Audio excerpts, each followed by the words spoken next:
Welcome to the deep dive.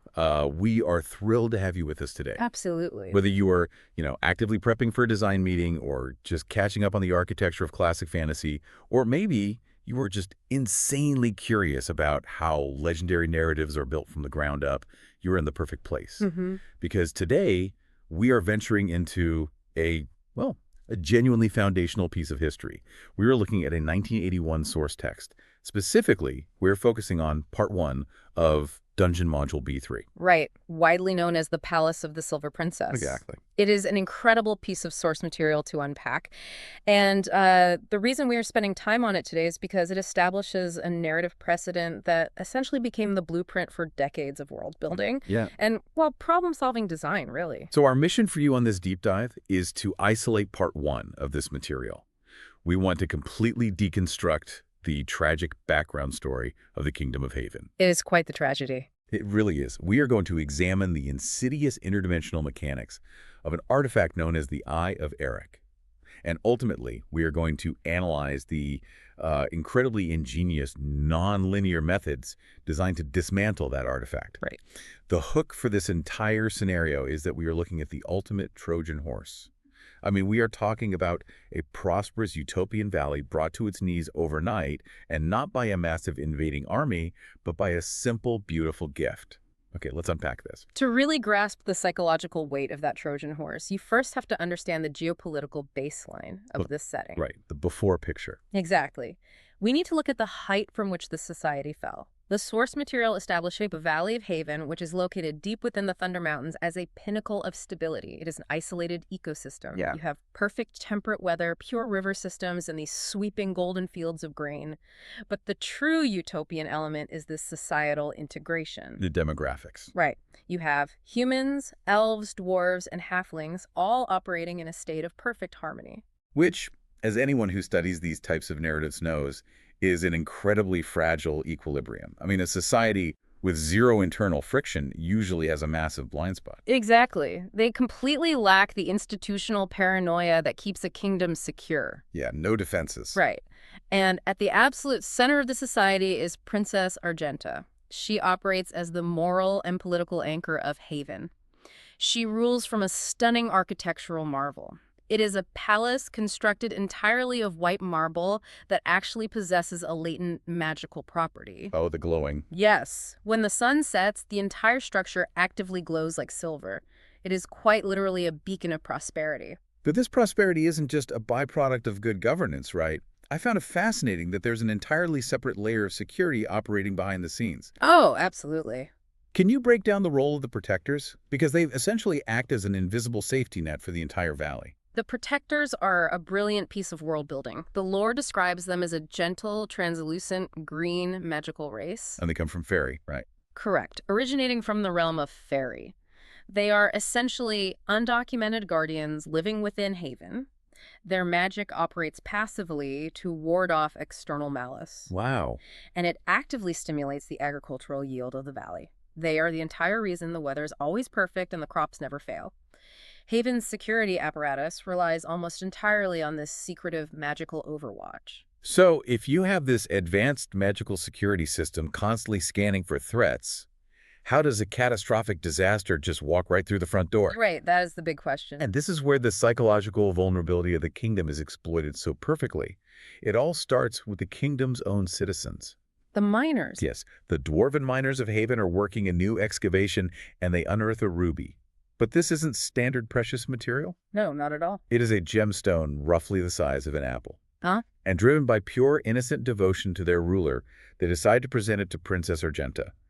They even christen it with a highly poetic name. They call it My Lady's Heart. What's fascinating here is the anatomy of this infiltration. The threat doesn't breach the Thunder Mountains through military force. Right. It completely bypasses the Protector's magical TSA, so to speak, Right. because it is carried into the inner sanctum on a palanquin of innocent devotion. Yeah, it's invited in. Exactly. The dwarves are operating on pure loyalty, and because the object physically presents as a standard, albeit massive gemstone, the passive wards of the palace don't flag it as an interdimensional threat until it is far too late. They essentially weaponized the kingdom's own prosperity and hospitality against it. They really did. Argenta is so moved by this gesture that she declares a valley-wide festival, making the dwarves the guests of honor. But the geopolitical situation gets complicated the day before the celebration. The stranger. Yes. The source material introduces a massive variable. A stranger arrives in Haven, and his entrance is aggressive. We are talking about a knight named Ellis the Strong, wearing full black armor, who slides into the valley on the back of a white dragon named Eric's-Bane. It is a striking visual disruption. You have this glowing silver utopian palace, and suddenly a black knight on a chromatic dragon lands in the courtyard. Yeah, talk about a contrast. It is an immediate stress test of Haven's hospitality. And Haven passes the test Yeah. to its own detriment. Princess Argenta doesn't turn him away. She invites Ellis to stay at the glowing palace and even agrees to let him escort her to the festival. Everything seems perfectly aligned. Until midnight. Right. At the absolute stroke of midnight, the entire structural integrity of the kingdom collapses. The activation sequence is instantaneous. It is a systemic failure. Dark clouds completely blot out the moon. A freezing, unnatural wind drops the temperature of the valley instantly. Causing the crops to die. Exactly. Those golden crops wither and die in a matter of minutes. The livestock are hit with a sudden blight. And at the epicenter of it all, an explosion rocks the marble palace. It's just total devastation. Walls collapse, and when the dust settles, the silver glow is completely gone. Instead, the entire palace is sealed inside a pulsing, impenetrable, red ruby force field. And this is where the safety net officially breaks. The Protectors. Right. The Protectors, overwhelmed by the sudden influx of dark magic, are forced to vanish into hiding or are besieged themselves. With the magical overwatch gone, the physical borders of Haven are compromised. Almost immediately, the valley is swarmed. Raiding bands of chaotic forces, so orcs, goblins, and hobgoblins, they just flood the countryside. Which is terrifying. Yeah. The citizens, suddenly stripped of their leaders, their magical guardians, and their food supply, are thrown into absolute chaos. If we analyze this from a tactical perspective, it is a masterclass in asymmetrical warfare. The enemy forces didn't have to break down the walls of Haven. They just walked it in. They let the target's own citizens carry the breach point into the command center, and then they activated it. Which means we need to talk about the physical hardware of that breach point. My lady's heart is a lie. That apple-sized gem is actually the artifact known as the Eye of Eric. I want to dive into the lore here, because Eric isn't just a generic warlord. The source material defines him as a profoundly ancient, interdimensional threat. Precisely. Eric is an entity of immense, almost incomprehensible evil power, to the point where he is worshipped as a deity by certain factions. Yeah. His full title within the mythos is Eric of the Hundred Eyes. Centuries prior to this event, a coalition of forces managed to banish him to a highly specialized, inescapable prison dimension for eternity. But eternity gives you a lot of time to calculate a breakout. Eric wants to annex Haven. He wants to enslave its population, and his grand strategy requires an intense amount of patience. It really does. Against all dimensional physics, he manages to project exactly one of his 100 eyes across the planar boundaries, burying it deep inside the bedrock of the Thunder Mountains. And then he just waits. Decades, maybe centuries. He waits for the dwarves to eventually dig it up and carry it to their leader. It is a horrifying level of strategic patience, and it works perfectly. By the time the Protectors realize that this gem is actively radiating the magical signature of a banished god, it is already sitting in the throne room.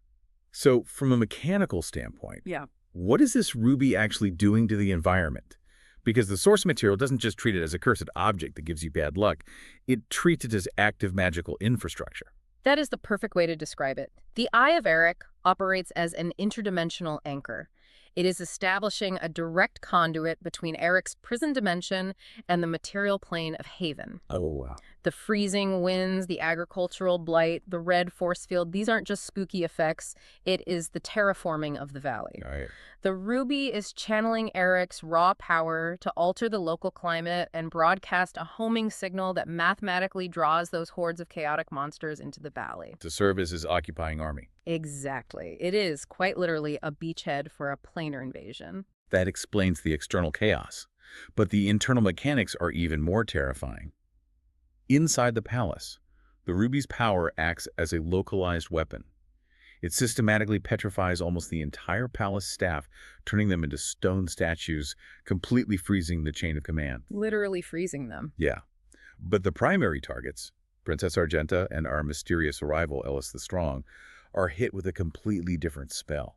They are magically shrunken down and physically trapped inside the internal facets of the ruby itself. It is such a brutal visual. And that red force field ensures that no external rescue party can get inside to extract them. But the eye isn't just a prison, it's a teleportation beacon. The lore reveals that the ruby actively pulled an asset through the dimensional rift. It teleported a high-ranking evil cleric named Catharandamus directly into the heart of the palace. He is the inside man. Exactly. The invasion required an operator on the ground. Catharandamus is tasked with utilizing the ruby to execute a highly complex dark ceremony. Yeah. If he successfully completes the ritual parameters, the dimensional barrier will completely shatter, allowing Eric of the Hundred Eyes to physically step out of his prison and assume total control of Haven. So the stakes are apocalyptic, the timeline is incredibly tight, the valley is overrun, the leadership is trapped inside a gemstone, and an ancient god is currently booting up his interdimensional doorway. Here's where it gets really interesting, Yeah, the solutions. because the designers of this module did not create a scenario that forces you down a single linear hallway to solve the problem.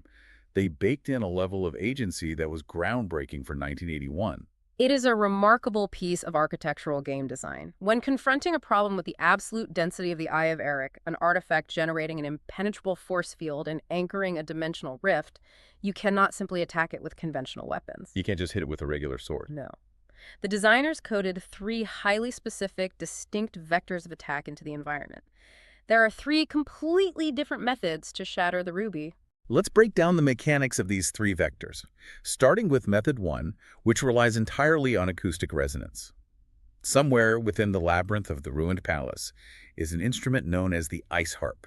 Such a cool item. It is not constructed of standard materials. The frame is pure crystal, and the strings are woven from spun silver.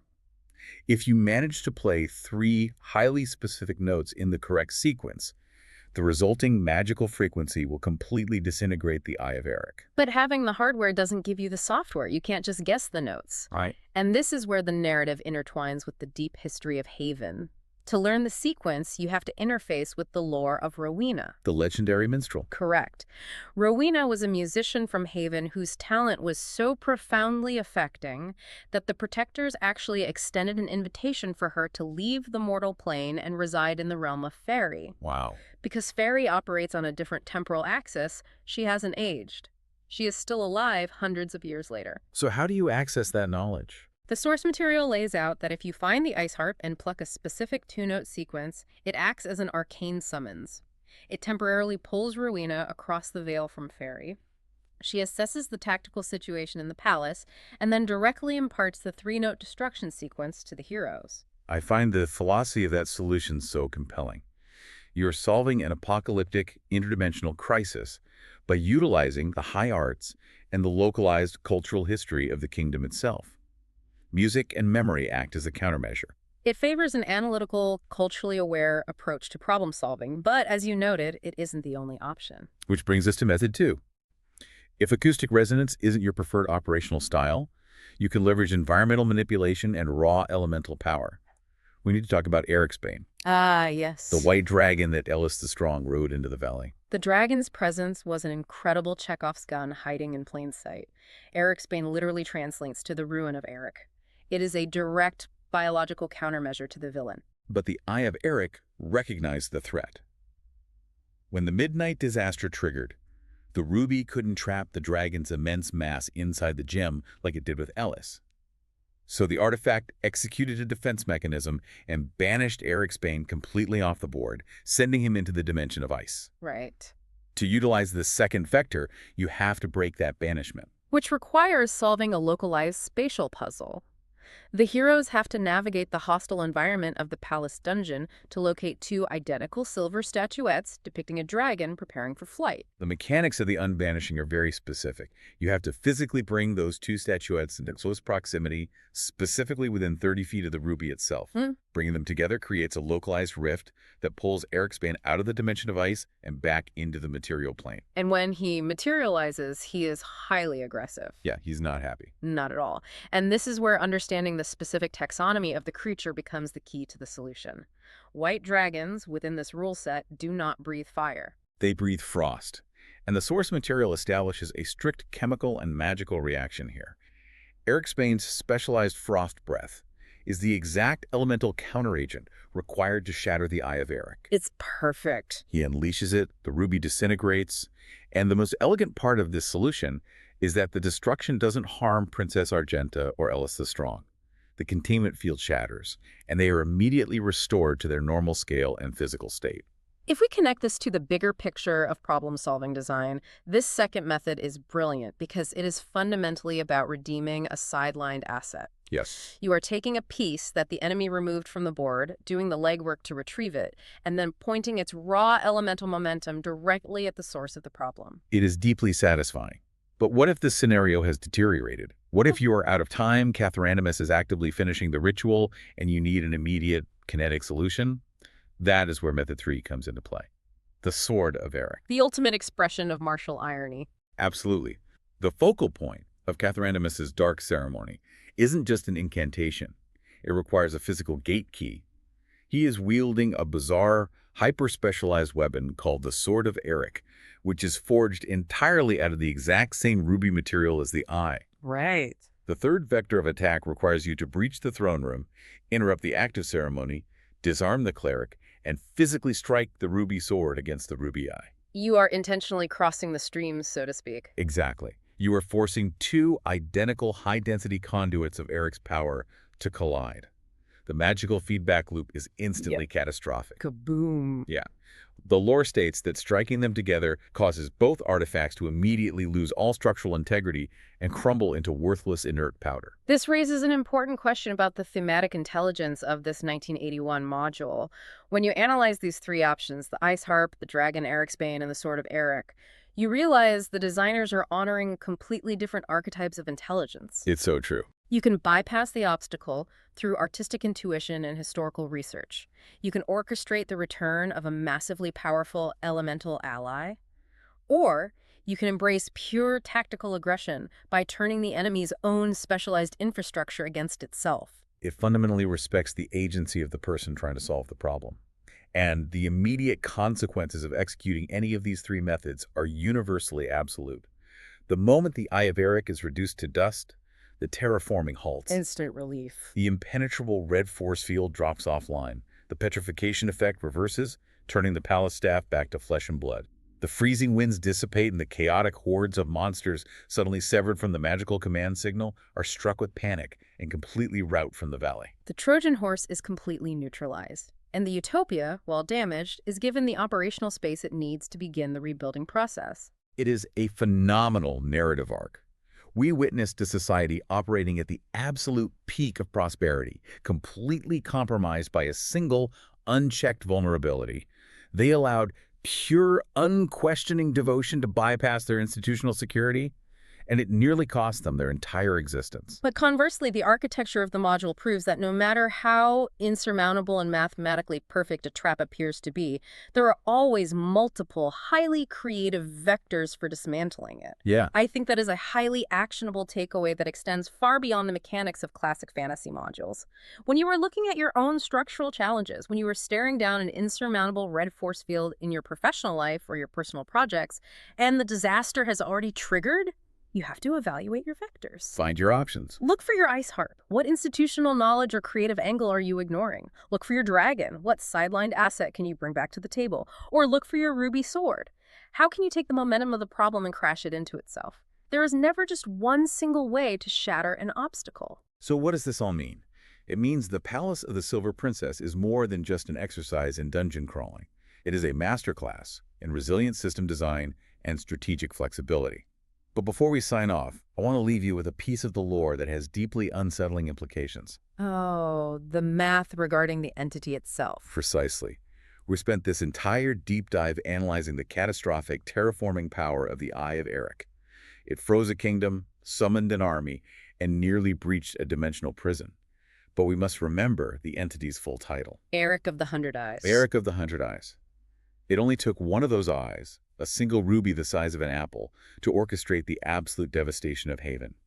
If one eye contains that much sheer destructive infrastructure, Where in the multiverse are the other 99 eyes currently waiting to be dug up? An incredibly sobering thought to leave on. Keep a close watch on your supply chains. Thank you so much for joining us on this deep dive. We will catch you next time.